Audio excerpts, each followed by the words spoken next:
Hi po. Another thing na tinitingnan ng ibang mga kakilala kong VA ay yung mga trends ng Kipa. So, yung mga trends ng pricing, kung pababa sila, yung trends ng sales rank, yung trends ng new offer count. So, ako, personally kasi, hindi ko na siya tinitignan and wala pa namang nag-require sa akin na tignan yon sa mga naging clients ko. So, hindi ko siya pinag-aaksayahan ng oras personally. Kasi para sa akin, parang, bakit ko kailangan tignan yung trends na yan? Parang, siguro, may sense din naman yung mga kaibigan ko, I'm sure, kasi tinitignan nila yan. So, again, another man's junk, another person's treasure. So, hindi ko man siya siniseryoso, hindi ibig sabihin na kayo, hindi nyo siya kailangan. Malay nyo, kayo, makita kayo ng way para gamitin ito or ma-appreciate nyo siya. Tapos makatulong siya sa inyo. Pag nakita niyo yan, please, i-convince niyo ako ha. Kasi ako personally, hindi ko makita kung bakit kailangan ko tignan to.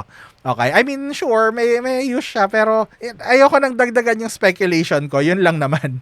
So, tignan nyo para maintindihan nyo. Okay? So, dito tayo sa screen ko. Ayan, so may example product tayo rito. Kung makita nyo yung year.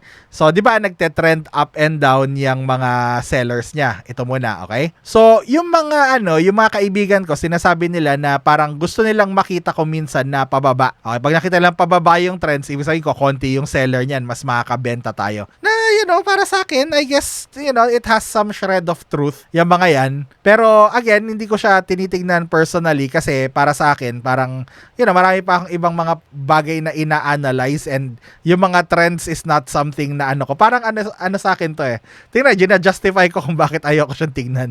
Para siyang yung mga stock market na parang, nakita kong pababa, okay, dyan na siya. Parang, I guess it makes sense that way. Ayan. So, kung pataas siya, so hindi iiwasan nila yung product kasi parang tataas yan. Tapos parang pag nag-stagnant siyang ganyan, okay.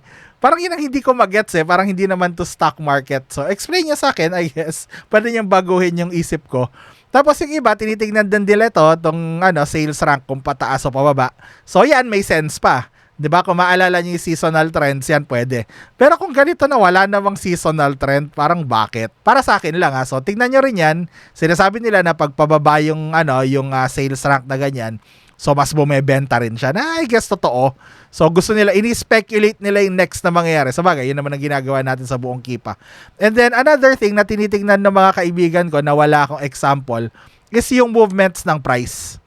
Pagka nakita nila na trending down, so ito hindi masyadong trending down, tingnan natin tong another example na to.